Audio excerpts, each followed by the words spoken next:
आज जीएस का second test हुआ है और इसके तहत आज 100 क्वेश्चन है, जिसमें पॉलिटी, हिस्ट्री एंड साइंस के लगभग 100 क्वेश्चन है।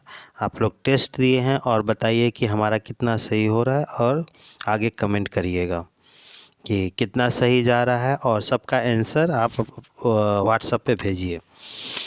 ठीक है, तो पहला क्वेश्चन है, भारत राज्य के नीति निर्देशक तत्वों का उल्लेख भारतीय संविधान के किस भाग में किया गया है?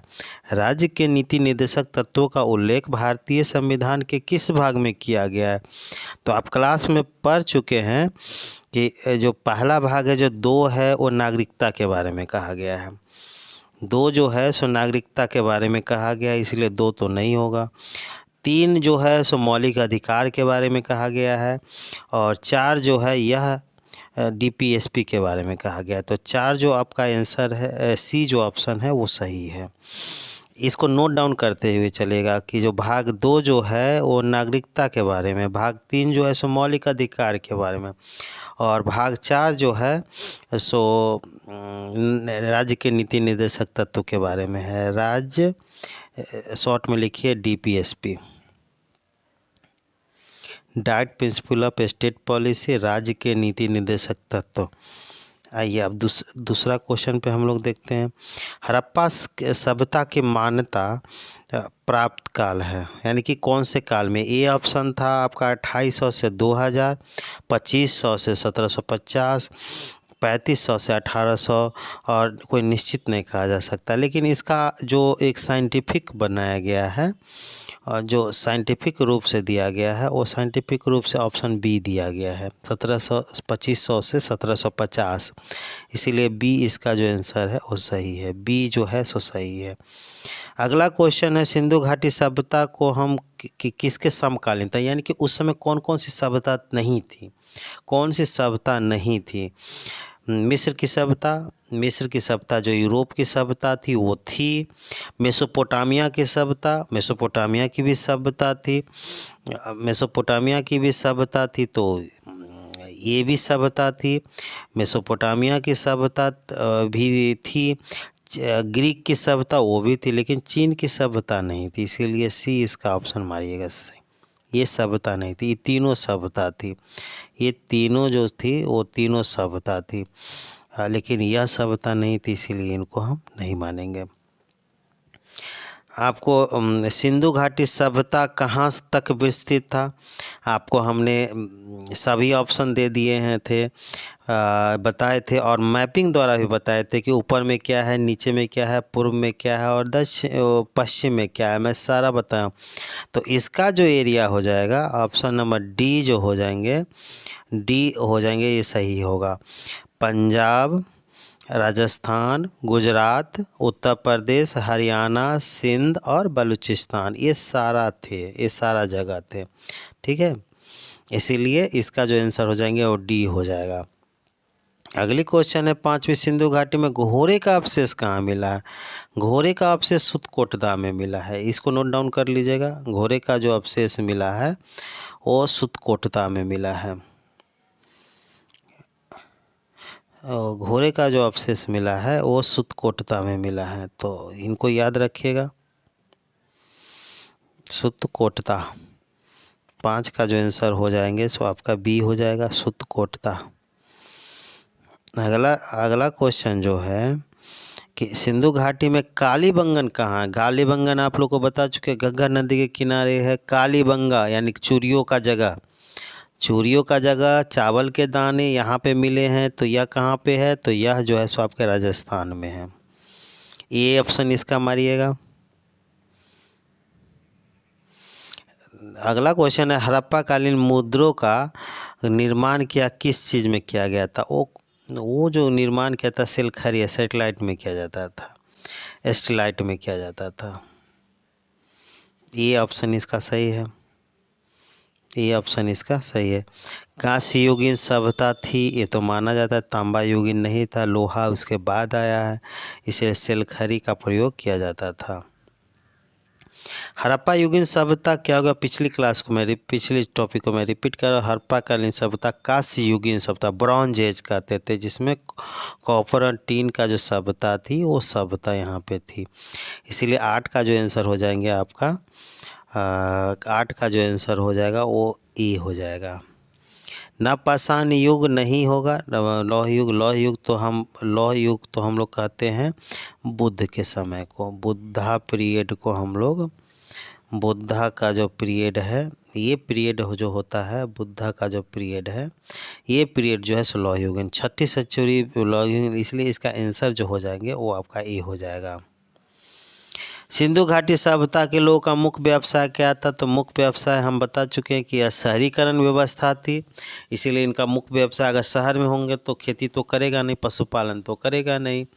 शहर में लोग होंगे तो पशुपालन तो होंगे नहीं, तो वहाँ पे मैक्सिमम क्या चीज़ होता है, व्यापार होता है।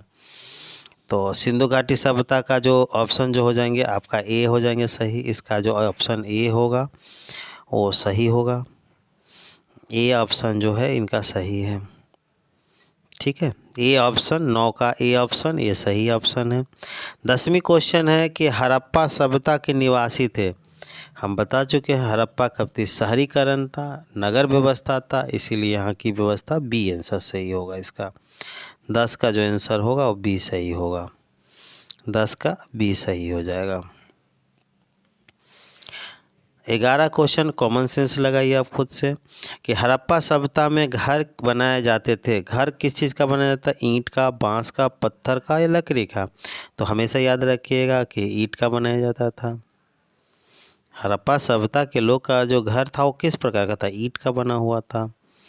नेक्स्ट क्वेश्चन, हड़प्पा से मुख्य उत्पादन क्या चीज़ था, मुख्य वस्तु का उत्पादन हड़प्पा में किस वस्तु का सर्वप्रथम उत्पादन किया गया था, कौन सी वस्तु का सर्वप्रथम उत्पादन का प्रमाण वहाँ पे मिलता है, मुद्राएं, कांसे के औजार, जौ और कपास। कपास का पहला उदाहरण मिला, इसीलिए इसका आंसर सी मारिएगा, कपास।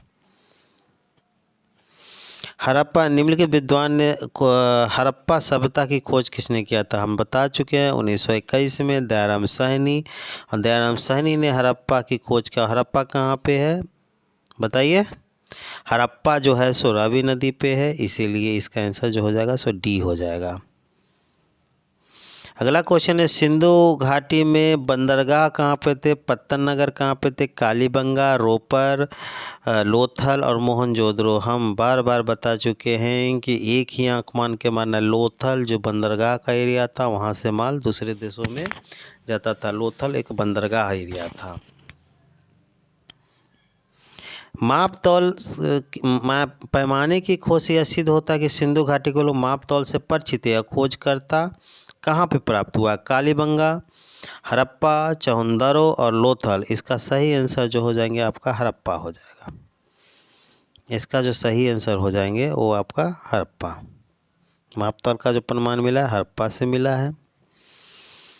नेक्स्ट क्वेश्चन है, हड़प्पा कालीन सभ्यता, हड़प्पा कालीन जो समाज था वो किस भागों में बटा हुआ था, शिकारी, पुजारी, किसान और क्षत्रिय, विद्वान, योद्धा, व्यापारी, श्रमिक, ब्राह्मण, क्षत्रिय, वैश्य और शूद्र। यह हड़प्पा काल में नहीं विभक्त था। सी तो ऑलरेडी एलिमिनेट करिए। देखिए यहाँ पे आपको एलिमिनेशन करना चाहिए, सी तो नहीं होगा क्योंकि यह वैदिक सभ्यता मतलब ब्राह्मण, क्षत्रिय, वैश्य, शूद्र। शिकारी, पुजारी, किसान, श्रमिक ये भी नहीं था, वो बहुत डेवलप था, इसलिए शिकारी पुजारी की तो बात ही नहीं होगी। विद्वान, योद्धा, व्यापारी और श्रमिक, राजा, पुरोहित, शूद्र। यहाँ पे देखिए सी डी नंबर भी शूद्र का प्रयोग नहीं किया गया है, इसलिए डी को भी करते। तो अंत में क्या मिला, विद्वान थे, विद्वान था, योद्धा था, व्यापारी और श्रमिक, यह चारों था, यह चारों था, इसलिए बी इसका आंसर जो हो जाएगा वो सही हो जाएगा। सिंधु घाटी सभ्यता उपयुक्त में से कौन और नाम से जाना जाता है, तो उसको देखिए हड़प्पा सभ्यता, सिंधु सभ्यता, सिंधु घाटी सभ्यता, इनमें से कोई नहीं। इनका जो आंसर हो जाएंगे वो आपका हड़प्पा सभ्यता हो जाएगी। मैक्सिमम जो डेवलप सिटी था वो हड़प्पा था। हम अगर इंडिया को कहेंगे तो दिल्ली के नाम से जानते हैं, मुंबई के नाम से जानते। उसी प्रकार उस समय का जो फेमस शहर था वो हड़प्पा था, इसीलिए सिंधु घाटी सभ्यता को हम हड़प्पा सभ्यता के भी नाम से जानते हैं। इसीलिए इसका जो आंसर हो जाएंगे आपका ए सही हो जाएगा। इसका आंसर ए सही हो जाएगा, ए आंसर सही हो जाएगा। ठीक है, आगे बढ़े। अब कथनों पे विचार करिए कि निम्न में से कौन सी सभ्यता के लोग चित्रण करता था, कौन सा लक्षण सभ्यता के लोगों का सही चित्रण करता है। विशाल महल और मंदिर होते थे। मंदिर की तो चर्चा आई नहीं है यहाँ पे, मंदिर की तो चर्चा हुई नहीं। देवी देवताओं की पूजा किया जाता था, पशुपतिनाथ की तो पूजा होती थी, लेकिन देवी देवताओं गॉड गॉडेस की भी पूजा होती थी। यह युद्ध घोड़े में खींचे गए रथों का प्रयोग किया जाता था। रथ का प्रयोग भी किया गया, नहीं किया गया। रथ का प्रयोग तो वैदिक सभ्यता में था, इसलिए इसका ऑप्शन ए हो जाएगा। इसका ऑप्शन ए केवल इनका जो आंसर हो जाएगा वो ए केवल हो जाएगा, क्योंकि यह युद्ध और घोड़े की ये सब वैदिक सभ्यता में हुआ है, इसीलिए हड़प्पा सभ्यता में नहीं हुआ है। हड़प्पा सभ्यता की खोजकर्ता कौन थे? पिछली क्लास का रिपीट है, 1921, दयाराम सैनी। तो 19 का क्वेश्चन का डी आंसर। हड़प्पा सभ्यता में उक्ति सही है या अश्वमेध की जानकारी नहीं था। गाय को पवित्र नहीं। पशुपतिनाथ प्रारंभ किया गया था, ये सही है। इसीलिए पशुपति का सम्मान करना आरंभ किया था, यह सही है। सी ऑप्शन इनका सही है। हड़प्पा सामाजिक पद्धति क्या था? दास और श्रमिक, वर्ण आधारित, जाति आधारित और उच्च समांतवादी। तो यह चौथे से वर्ण आधारित था, क्लास बेस था, क्लास बेस सोसाइटी था। विद्वान का अलग क्लास था, श्रमिक का अलग क्लास था और पूंजीपतियों का अलग क्लास था, इसलिए क्लास बेस सोसाइटी था, इसलिए सी इसका आंसर सही होगा। पूर्व वैदिक काल किसे माना जाता है? हमने 2 फेज में इसको बांटे थे, जब क्लास में पढ़ाए थे तो 2 फेज में इनको बांटे थे। 1500 से लेकर और 1000 के बीच जो हो गया सो पूर्व वैदिक काल हो गया, और 1000 से लेकर 1000 से 750 या 600 जो भी आंकड़ा, विभिन्न इतिहासकारों का विभिन्न मत है, लेकिन 1000 से 600 उत्तर वैदिक काल हो गया। इसीलिए पूर्व वैदिक काल क्या हो जाएगा? ए ऑप्शन हो जाएगा। इसमें पूर्व वैदिक काल का आंसर क्या हो जाएगा? ए। अब जस्ट उसके नीचे पूछ दिया है कि उत्तर वैदिक काल किसे माना जाता है, तो 1000 से 600 ईस्वी पूर्व को, इसीलिए इनका आंसर जो हो जाएगा सो बी हो जाएगा। 22 का आंसर बी हो जाएगा, 1000 से 600। आर्य शब्द का प्रयोग किस लिए किया गया है? तो आर्य शब्द को प्रयोग श्रेष्ठ और कुलीन के रूप में किया जाता था। आर्यन लोग श्रेष्ठ और कुलीन थे, माना यह जाता है। प्रारंभिक काल में सही आकलन है, आर्यों के बारे में सही आकलन मैक्स मुलर ने दिया है कि वह झुंडों में आए थे, इसलिए इसका आंसर सी हो जाएगा, वो झुंडों में भारत आए थे। वैदिक सभ्यता में किसका ज्ञान नहीं था? तो ज्ञान बाबू जौ गेहूँ चावल सबका था। जौ गेहूँ चावल सबका था, केवल तंबाकू न। तंबाकू की जानकारी कहाँ मिला? पुर्तगाली ने दिया है। पुर्तगाली जब आए थे भारत में तो उसी समय इसकी जानकारी मिलता है, इसीलिए तंबाकू का ये आंसर सही हो जाएगा, ये नहीं मिला था। उत्तर वैदिक काल में वेद विरोधी, ब्राह्मण विरोधी धार्मिक अध्यापकों को किस नाम से जाना जाता था? वो श्रमण के नाम से जाना जाता था, उनको श्रमण के नाम से जाना जाता था। श्रमण के नाम से, यानी कि ब्राह्मणवाद जो फैल गए थे, जात धर्म के आधार, जन्म के आधार पे बना दिया गया था, इसके खिलाफ और कई सारे धार्मिक कर्मकांड के खिलाफ में एक अध्यापक हुआ करते थे, उस अध्यापक को हम लोग श्रवण बोला करते थे, श्रवण। नेक्स्ट क्वेश्चन है, वैदिक गणित का महत्वपूर्ण अंग कौन है? तो शल्व सूत्र है। इनका जो महत्वपूर्ण अंग है वो शल्व सूत्र है, इसलिए शल्व सूत्र इनको मारिएगा। और सबका शतपथ ब्राह्मण, अथर्ववेदा, छंद योग, इस सब का अलग अलग है, लेकिन जो गणित की जो जानकारी मिलती है वो शल्व सूत्र में मिलता है, इसलिए इसका आंसर सी हो जाएगा। 28 नंबर क्वेश्चन देखते हैं। किस वेदों में प्राचीन वैदिक युगों की सूचना मिलती है? तो वैदिक युग यानी कि सबसे पहला वेद ऋग्वेद, यजुर्वेद, अथर्ववेद, सामवेद। तो इनका जो आंसर हो जाएगा वो ये ऑप्शन हो जाएगा इनका आंसर। निम्नलिखित में से उत्तर वैदिक काल के ग्रंथों को आप समझाइए। उत्तर वैदिक काल के ग्रंथ को आप समझाइए कि उत्तर वैदिक काल में कौन कौन से ग्रंथ सही क्रम में होगा। वेद, ब्राह्मण, आरण्यक और उपनिषद। वेद, उपनिषद, ब्राह्मण, आरण्यक। उपनिषद, वेद, ब्राह्मण, आरण्यक। तो देखिए यह सीरीज दोनों में सीमित था। वेद, ब्राह्मण, आरण्यक और उपनिषद, ये हो जाएगा इसका आंसर सही। सबसे पहले वेद था, उसके बाद ब्राह्मण, आरण्यक और उपनिषद। वेदों की संख्या कितनी है? 4 है। यजुर्वेद, सामवेद, अथर्ववेद और ऋग्वेद, यानी कि 4 हो जाएंगे। सी ऑप्शन इसका सही होगा। कौन से 3 वेद त्रय वेद है? तो वैदिक काल में जो है सो पूर्व वैदिक काल में 3 ही बुक लिखा गया था। ऋग्वेद, यजुर्वेद और सामवेद, 3 ही वेद को लिखा गया है। ये होगा इसका आंसर। त्रय इसको कहा जाता है, ऋग्वेद, यजुर्वेद और सामवेद को। भारत में राज्य चिन्ह जो सत्यमेव जयते है वो कहाँ से लिया गया? मुंडक उपनिषद से लिया गया है। तो इसका जो आंसर हो जाएंगे ए हो जाएगा। ये इसका आंसर सही होगा। ए मुंडक उपनिषद से लिया गया है। ऋग्वेद का मुख्य व्यवसाय क्या था? हमने बार बार बताया कि यह ग्रामीण व्यवस्था पर आधारित थे। ऋग्वैदिक काल ग्रामीण व्यवस्था पर आधारित थे, इसलिए 33 का आंसर पशुपालन हो जाएगा। ऋग्वेद में संगीत के जनक किसको कहा जाता है? तो संगीत के जनक जो है सामवेद को कहा जाता है। संगीत का जो जनक है वो सामवेद है। प्रथम विधि निर्माता कौन थे? तो मनु थे। इनका जो प्रथम विधि निर्माता कौन थे? मनु था। 35 का आंसर ये हो जाएगा। कृष्ण भक्ति का प्रथम ज्ञान कहाँ मिलता है? आप कितनी बार पूछे? श्री भगवत गीता में मिलता है। भगवत गीता में मिलता है। किस ज्ञान में अर्जुन को जो शिक्षा दे रहे हैं वो सारा उसका 18 दिन का जो वर्णन है वो वर्णन इसी में किया गया, श्री भगवत गीता में किया गया है।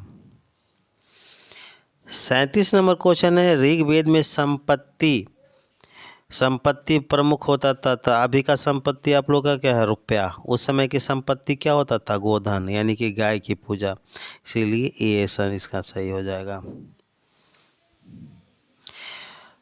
ऋग्वेद के किस मंडल में शूद्र का प्रयोग किया गया है? तो चतुर्वर्णीय 4 भाग में समाज को बांटा गया। वो चारों भाग कौन कौन है? क्षत्रिय, ब्राह्मण, वैश्य और शूद्र। ये चारों जो है सो आपके 10वें मंडल में है। पुराणों की संख्या कितनी है? तो पुराणों की संख्या 18 है। 18 पुराण। वैदिक धर्म का मुख्य लक्ष्य क्या था? प्रकृति, पशुपति, देवी, देवता। तो यह प्रकृति की पूजा करते थे। इंद्र, वरुण, अग्नि, कुंड, सब की पूजा हुआ है। तो यह जो है सो प्रकृति की पूजा किया, इसलिए 40 का आंसर ए हो जाएगा। 41। अब आइए, यहाँ तक मैंने हिस्ट्री पूछा था। 41 से अब मैं बायोलॉजी का क्वेश्चन पूछा। बायोलॉजी पढ़ाया हूँ तो उनके क्वेश्चन को मैं पूछ रहा हूँ। तो जीव विज्ञान के जनक बताया जा चुका है, अरस्तु को बोला जाता है। जी लगातार आप आते रहिए। जंतु विज्ञान यानी कि जूलॉजी भी हम लोग कहते हैं अरस्तु को। जूलॉजी के भी जनक क्या हो गया? अरस्तु। अगली क्वेश्चन है वनस्पति विज्ञान। तो वनस्पति विज्ञान बता चुके हैं, इनके जो जनक होगा थियोफ्रेस्टस होगा। अगली जो है चिकित्सा विज्ञान का, तो हिप्पोक्रेटस है। चिकित्सा शास्त्र के जो जनक हो गया हिप्पोक्रेटस हो गया। और बॉटनी के जो हो गए, बॉटनी कौन भाषा में लिखी गई है? तो बॉटनी शब्द जो है सो ग्रीक भाषा में लिखी गई। लिख लीजिएगा, ये नहीं पढ़ाया हूँ, लिख लीजिएगा इस चीज़ को। बॉटनी शब्द का प्रयोग सबसे पहले ग्रीक भाषा में किया गया था। फाइकोलॉजी जो है सो अलगी का करता है, शैवाल का करता है, इसलिए इसका आंसर ए हो जाएगा। इसके साथ एक और पूछ देता है माइकोलॉजी। तो माइकोलॉजी कवक का अध्ययन करेगा। तो ये देख लीजिएगा, माइकोलॉजी कवक का अध्ययन करता है, लिख लीजिएगा। माइकोलॉजी कवक का अध्ययन करता है और फाइकोलॉजी जो है ये वाला, ये इसका अध्ययन करेगा, शैवाल का अध्ययन करेगा। ये दोनों को लिख लीजिएगा आप लोग कॉपी पे। जीव विज्ञान की वह शाखा जिसके अंतर्गत पर्यावरण का अध्ययन करते हैं पारिस्थितिकी कहते हैं। ये भी क्लास में बता चुके हैं। पारिस्थितिकी क्या होता है, इकोसिस्टम क्या है, इकोलॉजी क्या होता है, ये बताया जा चुका है। डेंड्रोलॉजी, डेंड्रोलॉजी किसका अध्ययन करेगा, तो डेंड्रोलॉजी जो हो गया सो वृक्षों का जो अध्ययन करेगा वो डेंड्रोलॉजी हो गया।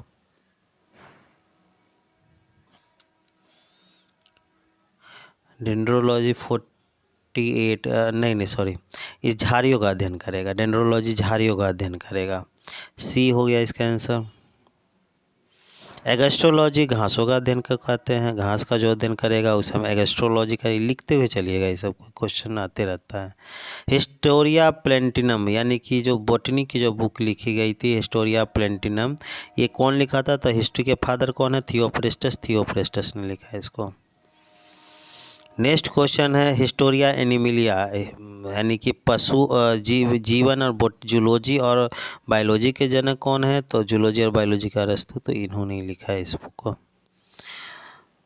पुष्पों के अध्ययन को क्या कहते हैं, एंथोलॉजी कहते हैं, इसलिए ध्यान रखिएगा एंथोलॉजी पुष्पों के अध्ययन को कहते हैं। जीवों और वातावरण के बीच जो अंतर स्थापित करता है उसे क्या कहते हैं, यानी कि एबायोटिक और बायोटिक, यानी कि जीव जंतु निर्जीव और सजीव के बीच में जो एक संबंध होता है उस संबंध कौन स्थापित करता है, तो इकोलॉजी करता है, इसलिए इसका आंसर बी हो जाएगा। पैडियोलॉजी किसका अध्ययन करता है, तो पैडोलॉजी जो होता है भूमि का अध्ययन करता है। भूमि का अध्ययन करेगा पैडोलॉजी। पौधे का जो नाम देने वाला जो है वो उन पौधों का जो नाम देने वाला है उनको क्या कहा जाता है, वर्गीकी कहा जाता है। यही लीनियस ने बोला है। लीनियस ने इसी चीज़ को वर्गीकरण किया है। पौधे का जो अध्ययन होता है उसको पोमोलॉजी कहते हैं। पोमोलॉजी कहते हैं, तो इसका आंसर डी हो जाएगा। परागकणों का जो अध्ययन करता है उससे पॉलिनोलॉजी कहते हैं, जिसको डी कहते हैं। संसार में पौधों का वितरण जो किया है उसको पौधों का जो वितरण किया है संसार में पौधों का जो वितरण का अध्ययन करते हैं उसको फाइटोजियोग्राफी कहते हैं, इसलिए इसका आंसर ए हो जाएगा। पादप की वह कवच शास्त्र का अध्ययन, पादप विज्ञान की शाखा कवच शास्त्र में किसका अध्ययन किया गया है, तो फफूंद का अध्ययन किया गया है। ये इसका सही आंसर हो जाएगा। साग सब्जी के अध्ययन को हम लोग क्या कहते हैं, ऑरियो कल्चर कहते हैं उसको, ये हो जाएगा इसका। 60 का जो आपका आंसर हो जाएगा वो ये हो जाएगा। पिता, फिर आप क्वेश्चन आ गया फादर ऑफ टैक्सोनॉमी कौन होगा, लीनियस हो जाएगा। लीनियस को फादर ऑफ टैक्सोनॉमी कहते हैं। वर्गीकरण के जो जनक है उन्हीं को कहा जाता है। जीवाणु की खोज किसने किया गया है, फ्लेमिंग, लेम्बन, टेमिन और लेवेनहुक। लेवेनहुक ने किया है इसका अध्ययन। जीवाणु की खोज कौन किया है, लेवेनहुक ने किया है। निम्नलिखित में से कौन सा विषाणु रोग है, चेचक, यक्ष्मा, मलेरिया, हैजा। हैजा होता है बैक्टीरिया से, जीवाणु से होता है। मलेरिया प्रोटोजोआ से होता है। ट्यूबरकुलोसिस यह भी जो होते हैं ऐसे बैक्टीरियल है। तो सब कौन सी बीमारी है जो विषाणु रोग, कौन से रोग है जो विषाणु के कारण होता है, चेचक, इसलिए इसका आंसर ए हो जाएगा, स्मॉल पॉक्स। सार्स क्या है, संगठन है विषाणु युक्त युद्धपोष संचार प्रणाली, तो यह एक विषाणु युक्त रोग है। सार्स बार बार सुने आजकल, तो कोविड-19 है वो भी एक सार्स का फॉर्म है, तो यह जो है सो विषाणु जनित है। AIDS, acquired immuno deficiency syndrome, जो कि बहुत खतरनाक बीमारी होता है, विषाणु जनित बीमारी है, वायरल डिजीज है। और ये कैसे होता है, तो शारीरिक संपर्क में आने से होता है। ध्यान रखिएगा, ध्यान से आप लोग युवक है, ध्यान से इस चीज़ को देखिएगा। एड्स एलिजा टेस्ट उसके लिए करते, किसमें एंजाइम नहीं पाया जाता है, निम्नलिखित में से किसमें एंजाइम नहीं पाया जाता है, शैवाल, विषाणु, लाइकेन और जीवाणु। जीवाणु में पाया जाता है, लाइकेन में पाया जाता है, विषाणु में भी प्रोटीनियस होता है, विषाणु प्रोटीनियस नहीं होता है। ध्यान रखिएगा, विषाणु जो होता है प्रोटीनियस शैवाल में पाया जाता है। निर्जीव वस्तु होता है, इसमें प्रोटीन नहीं पाया जाता है। चेचक का टीका किसने, एडवर्ड जेनर ने खोज किया था, इसीलिए इसका आंसर सी हो जाएगा। 68 हो गया, दूध का खट्टा जमना किसके कारण होता है, तो ऑब्वियसली बात है बैक्टीरिया के कारण होता है। बहुत ज़्यादा जानकार है, आप लोग तो जानकार हैं ही। दही जमा लेते हैं घर में, और घर में दही जमा कर इसका प्रयोग करते हैं, इसलिए इसका जो आंसर हो जाएगा वो बैक्टीरिया हो जाएगा। जानवरों में फूट एंड माउथ जो होता है वो फंगल डिजीज है, कवक का डिजीज है, इसलिए इसका आंसर ए सी हो जाएगा।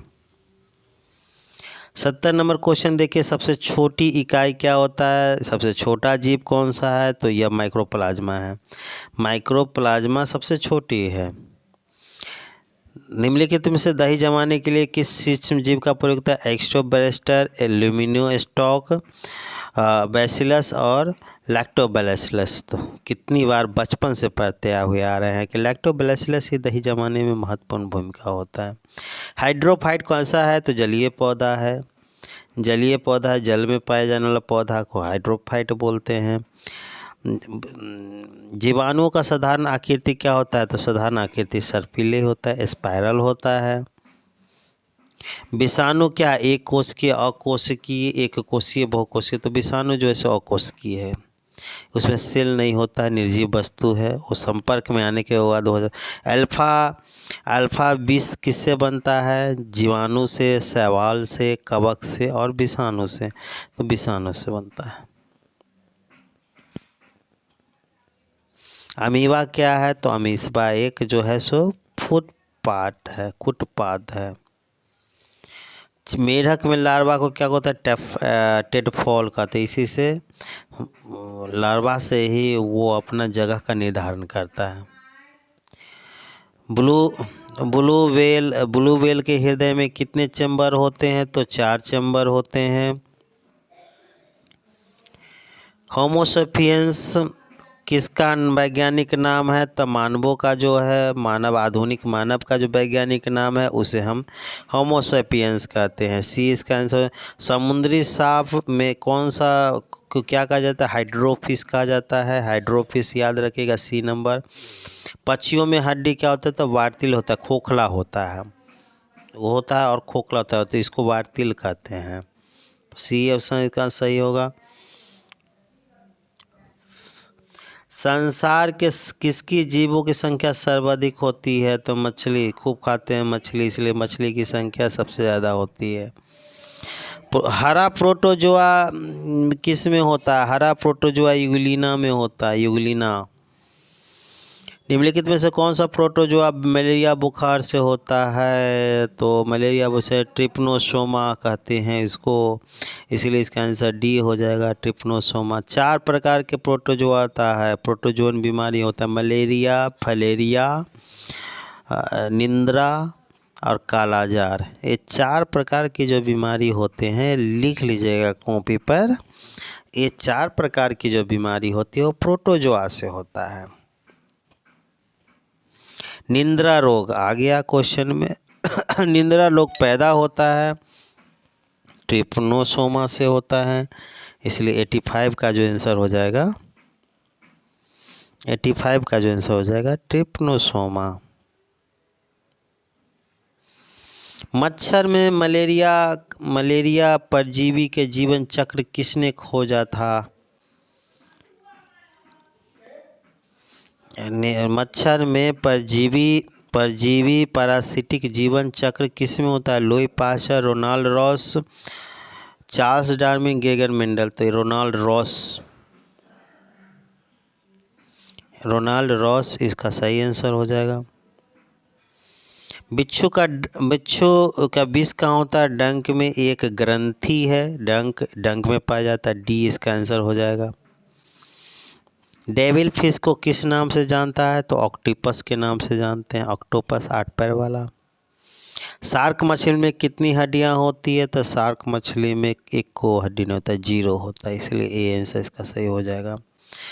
कीटों के टांगे कितनी होती है, तो कीटों की टांगे जो होती है वो लगभग 18 होते हैं, इसलिए 9 जोड़े कर दीजिएगा इसका आंसर। छठी अनुसूची में किस राज्य को नहीं, तो हमने छठी अनुसूची बता चुके हैं कि छठी अनुसूची में 4 राज्य को जोड़ा गया है। 4 राज्य मिजोरम, त्रिपुरा, असम और नागालैंड। तो ये गोवा नहीं है, गोवा को स्पेशल ट्राइबल का दर्जा में नहीं दिया गया, इसीलिए इसका आंसर जो हो जाएगा आपका बी हो जाएगा। 92 आइए, 92 में भारतीय संविधान में दिए गए मौलिक अधिकारों को गैर अनुदान, मौलिक अधिकारों के कारण गैर अनुदान अल्पसंख्यकों के अधिकार के दायरे में आता है। यह जो अधिकार आता है वो किस में आता है, तो इसका जो अधिकार आता है वो आपको 31 में आ जाता है, जो जिसके तहत अनुदान के तहत आप कोई भी संस्थान को खोल सकते हैं जिससे सामाजिक और सांस्कृतिक विकास होगा। तो यह 30(1) में जोड़ा गया।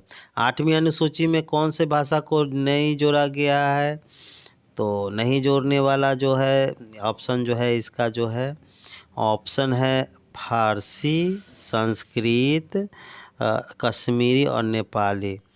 तो इसमें जो वर्ड है सो कश्मीरी वर्ड को नहीं जोड़ा गया है। कश्मीरी कोई भाषा नहीं, डोगरी भाषा है, इसलिए कश्मीरी तो कोई भाषा है नहीं, इसीलिए इसका आंसर सी हो जाएगा।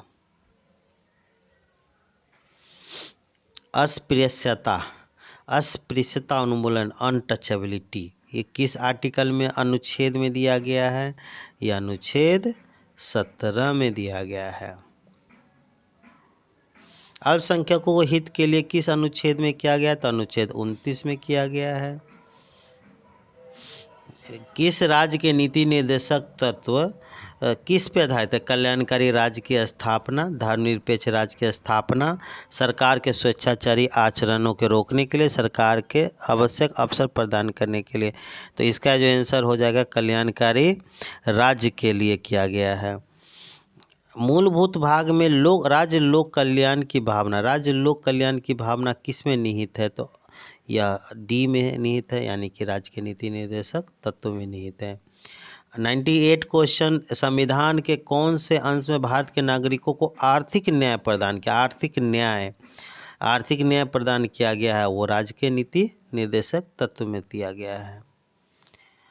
निम्नलिखित में से कौन सा राज्य के नीति निर्देशक तत्व का सिद्धांत नहीं है, अंतर्राष्ट्रीय शांति को प्रोत्साहन 51 को याद कर लीजिए, 14 साल के बच्चों को आर्टिकल 45 को याद कर लीजिए, गोवध निषेध आर्टिकल 48 को याद कर लीजिए, निजी संपत्ति यह नहीं दिया गया है, इसीलिए जो इनका जो आंसर हो जाएगा वो डी हो जाएगा इनका आंसर। नेक्स्ट क्वेश्चन है कि नेक्स्ट क्वेश्चन 100 जो कि आपके टीचर से, आप अगर शिक्षक बनना चाहते हैं तो क्या करिएगा। बच्चों के नए भविष्य के लिए, संवैधानिक शिक्षा के अधिकार को पूरा करने के लिए, वर्ग में बच्चों को सर्वांगीण विकास करने के लिए, शिक्षण कला में निपुण करने के लिए। तो इसका आंसर जो हो जाएंगे वह सर्वांगीण विकास करने के लिए, इसीलिए इसका आंसर सी सही हो जाएगा। Thank you for very much. आपने टाइम दिया है और आंसर बनाए, क्वेश्चन बनाए और इसके आंसर बनाए, बताइए अब व्हाट्सअप करके कि कितना आपने सही बनाया।